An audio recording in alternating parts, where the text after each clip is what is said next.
Kevin Durant to the Celtics. The NBA could be on the verge of an earthquake. Kevin Durant, one of the most polarizing superstars in NBA history, might be eyeing Boston as his next battlefield, and if that sounds unbelievable, it's because it is. But the whispers are getting louder, and where there's smoke, there's usually fire. Durant's time in Phoenix has been a slow-motion disappointment. Brought in to push the Suns over the championship hump, he instead watched the team implode under the weight of its own expectations. Despite putting up elite numbers at age 36 to 26.6 points per game on a staggering 52.7%, shooting, KD's latest super team experiment is circling the drain. And now, he wants out. According to NBA insider Kevin O'Connor, Durant had the Boston Celtics near the top of his wish list at the last trade deadline. That's not just a rumor, it's a window into the mind of one of the game's greatest scorers. Durant wanted Boston. He saw the Celtics as a legitimate title vehicle, even before they captured banner number 18, but no deal materialized. Why? Because the reality is brutal. Boston is handcuffed by the league's new salary cap rules. Deep in luxury tax hell, the Celtics are staring down the NBA's second apron, a financial straitjacket designed to break dynasties before they form. Durant's monstrous contract doesn't just strain Boston's books, it detonates them. But here's the kicker. Despite the financial chaos, Durant's interest hasn't vanished. And neither has Boston's intrigue. Durant is no stranger to chasing legacy. He left Oklahoma City for a villainized stint in Golden State, a move that won rings but cost him credibility. Brooklyn ended in dysfunction. Phoenix now teeters on the edge of another failed project. Could Boston, historically rich, freshly crowned, and built around a younger MVP-caliber star in Jason Tatum, be the place Durant rewrites his story once again? Let's not forget, this isn't Durant's first flirtation with Boston. Back in 2016, when he was a free agent, Tom Brady himself reportedly joined the Celtics pitch to bring KD to Beantown. Dream died then. It might not be dead now. The Boston Celtics are on the brink of a dangerous transition, and they're hunting for a wild card to plug the hole left by a fallen star. With Jason Tatum's future uncertain and the brutal constraints of the NBA's second apron breathing down their necks, the Celtics are being forced into a twisted balancing act. Cut deep into a championship roster while pretending nothing is bleeding. That's not just strategy, that's desperation. Dressed as discipline, Boston will almost certainly be forced to ship out key rotation pieces just to breathe financially, and with two starters potentially on the chopping block, the franchise is quietly bracing for its most chaotic summer in recent memory. But here's the kicker. They're not looking for high-priced replacements. They can't. The front office is now obsessed with finding cheap plug-and-play assets, and in a twist that should make every fan sweat. Their best hope might be a French teenager most of the league still can't pronounce. Enter Noah Penda.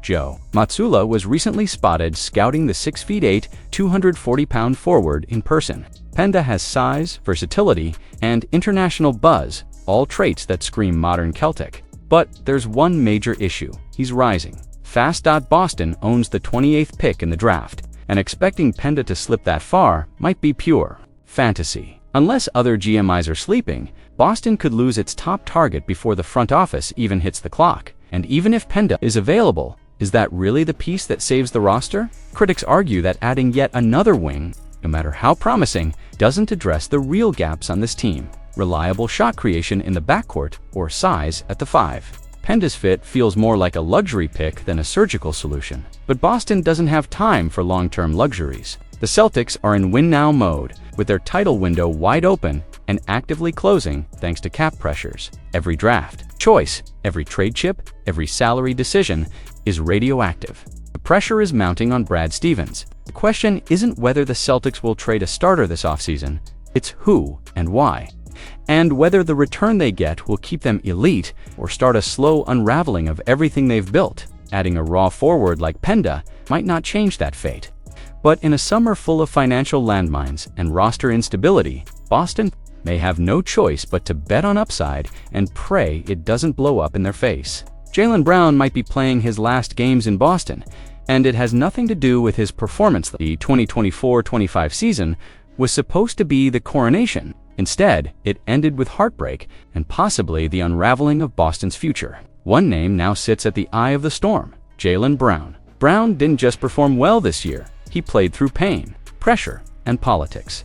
averaging 22.2 points, 5.8 rebounds, and 4.5 assists over 63 games. He was the Celtics' metronome, even as a torn meniscus in his knee slowed his pace and threatened to sideline him permanently. Rather than fold, he opted for arthroscopic surgery after the regular season, showing a level of resilience that went largely underappreciated outside Boston. But here's where it gets twisted. None of that may be enough to keep him in green dot. Boston is suffocating under the weight of its own financial ambitions. Brown's record-breaking $304 million Supermax deal, once a symbol of the franchise's belief in its core, is now an anchor in a league where the new CBA punishes big spenders like never before. The second apron tax isn't just a warning, it's a chainsaw.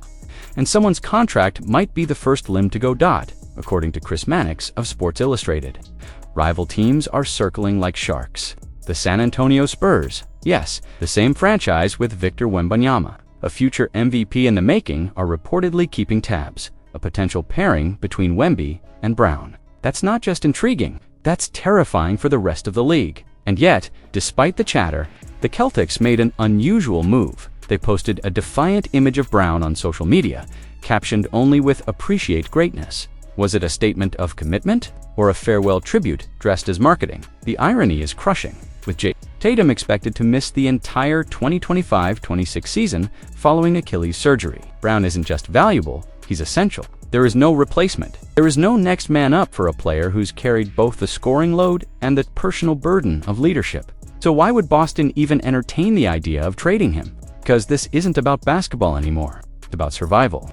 In a financial minefield where every misstep could cost a title window, Brown, once the centerpiece of Boston's championship aspirations, is now being treated like a luxury the team may no longer be able to afford. Trading him wouldn't just reshape the roster, it would redefine the franchise. It would mean breaking up one of the most successful homegrown duos of the modern NBA era, right when the team needs him most. And if Brown ends up suiting up elsewhere, especially in San Antonio, where youth, cap space, and a generational center await, Celtics fans may one day look back and ask, how did we let this happen? Because sometimes losing a star isn't the end of an era, it's the start of a regret.